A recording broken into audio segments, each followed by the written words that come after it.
Welcome back to BHookedCrochet.com. I'm your host Brittany. In this tutorial I'm going to demonstrate how to crochet the bobble stitch, and particularly the bobbles in a row. The bobble stitch is really great for projects that you need a lot of texture, or if you need a thick fabric, so pot holders, rugs. You can actually make blankets out of these and they look really cool. For this demonstration I'm going to be using Red Heart with Love and a size 6.5mm crochet hook. However, the bobble stitch is very versatile and you can use any weight yarn and any hook that coordinates with that yarn in order to accomplish this look.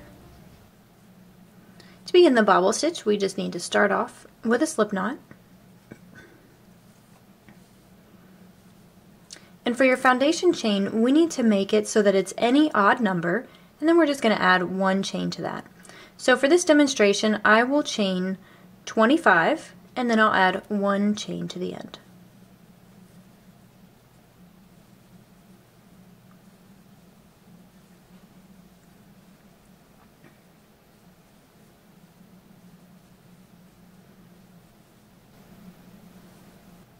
Now if you're following along with the written instructions, we're going to be moving on to row 1. You can also consider this to be your foundation row. So to begin our foundation row, we're going to skip this first chain here that's right next to our hook, and we just want to make one single crochet into every chain.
Now we're ready to begin row 2. Row 2 is the first row of our 2-row pattern repeat, and so the written instructions say that this is row 2. We will go ahead and chain 3 and turn our work. And now you want to locate the very first stitch. So it's the stitch where this chain 3 is coming from, would have been the last single crochet that you made. And so you can see this little opening, or if you look from the top, the V right there, showing that this is the first stitch. So this very first bobble on row 2 is going to be slightly different than all of the other ones because we're starting off with this chain of 3. So what we need to do is double crochet a cluster, and so we have this chain 3 counting as a double crochet. We need to have 4 more, so we want to have a total of 5 double crochets, a cluster. And so we just want to wrap the yarn, insert it into that first stitch, yarn over, and pull up a loop, then yarn over and pull through 2. And instead of finishing off the double crochet, just leave that on your hook and move on to the next one. So you yarn over, insert hook, yarn over, and pull through 2. So as you can see, since we've counted this chaining of 3 as a stitch, we have 3 double crochets on our hook. We need 2 more.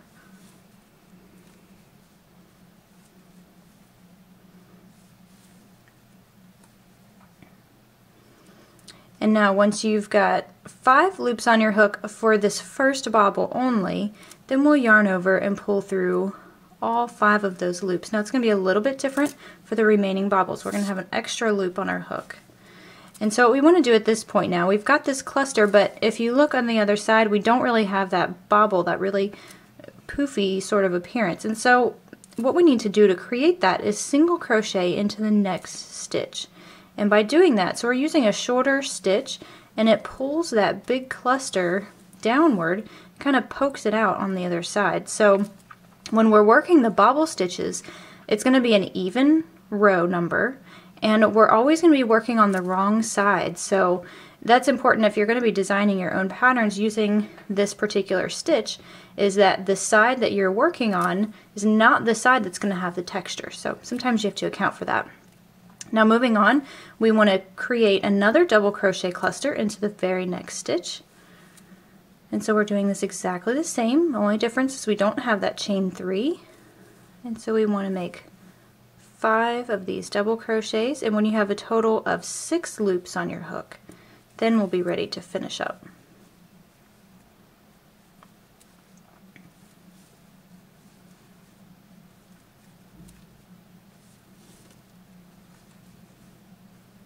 Okay, so I've got 6 loops on my hook. You can go ahead and double count to make sure you have 5 double crochets, and you just want to yarn over and pull through all 6 of those loops, and then immediately single crochet into the next stitch. And that's essentially the pattern repeat for row 2. We just want to make a bobble stitch and make a single crochet, and we're just going to finish that all the way across until we've reached the end of our work.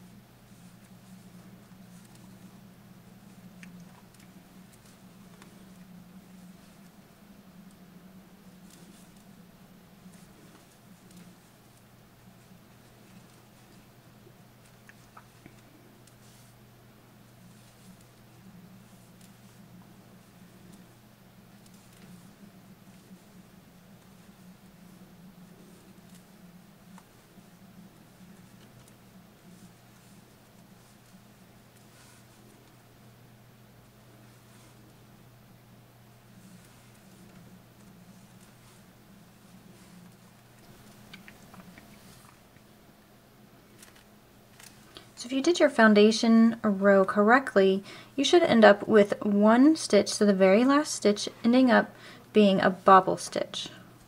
So we need that to work out in order for this pattern to work, or at least to have them sitting in a row.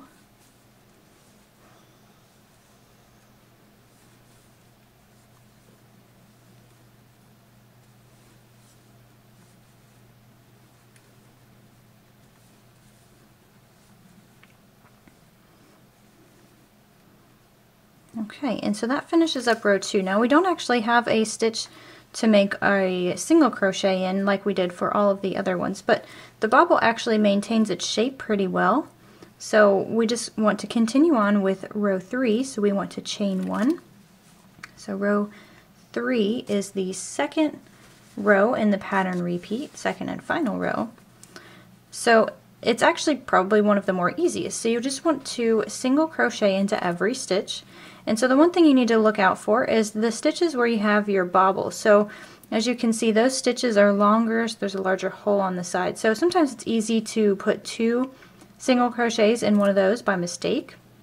So you just want to make sure, at least until you're used to it, that you only make 1 single crochet into every stitch, and sometimes it helps to count.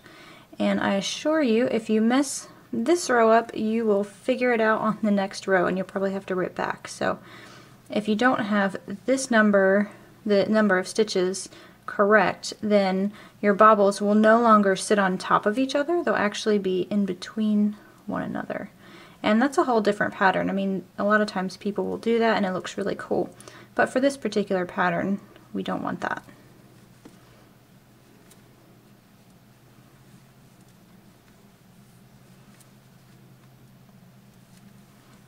Another thing you may be noticing, especially on mine here, is that when you're starting out, the bobble stitch, it likes to curl quite a bit. And so this is actually something that is corrected the longer your piece is or the larger your piece is. So the first few rows you will notice quite a bit of curling, but don't be alarmed, it's completely normal.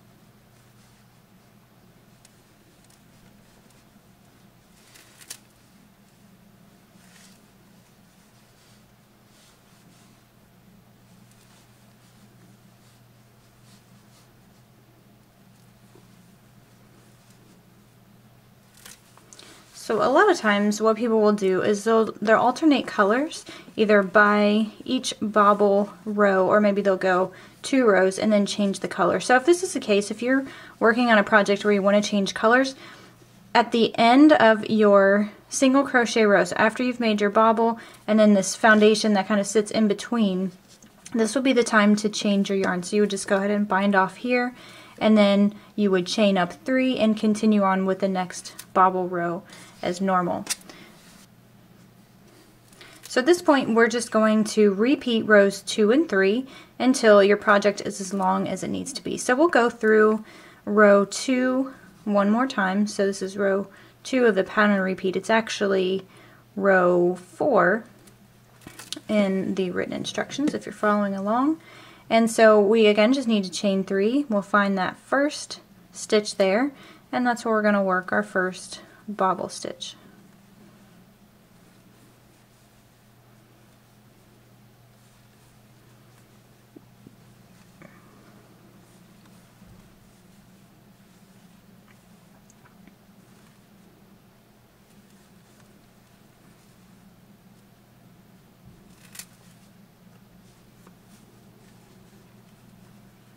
And then we find the next stitch and just alternate a bobble stitch and a single crochet.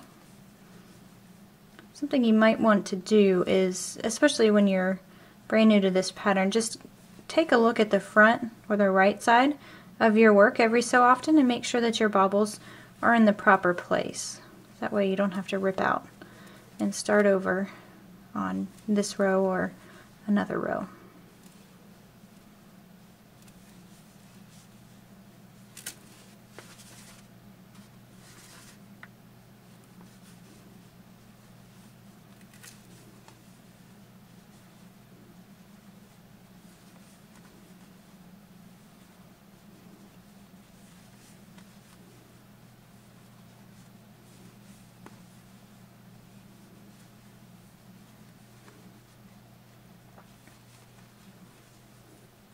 So I'm going to flip it real quick just so you can see how those bobble stitches are sitting right on top of each other rather than there being a bobble like in between like you would see here. So we want to make sure they're sitting like this.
So once you've reached the end of your row, so this is where we've started our second row of bobbles, so it's going to look a little bit different because we're working now on this row that's below. So when you look at this here, it's really tempting to say that there's one stitch here and there's another stitch here, but in all reality that's not actually the case. So what you can do is flip it over to the other side, and you can see here that all of my bobbles are in fact in a row, so I know that my stitch count is correct. And if you look at it from the top, you can see that there's really just one complete V. So there's a V there, and this is just a loop. So this is basically just where we finished off this bobble from the row before. So basically the point that I'm getting at here is I've got my single crochet here. I want to make sure that my last stitch is a bobble stitch.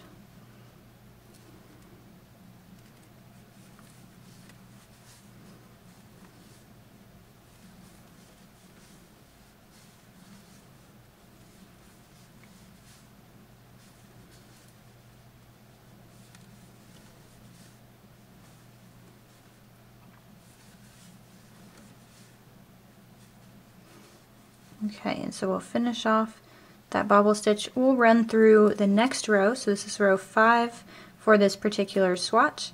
It's actually row 3 if you're just following it based on the pattern repeats. So we just want to chain 1 and turn our work, and we'll single crochet once into every stitch.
Okay, so this finishes up our second pattern repeat. So at this point we're going to conclude this demonstration. Now basically all you need to do is repeat rows 2 through 3 as you can find in the written instructions until your project is as long as you would like, and once you're finished of course you would bind off like normal.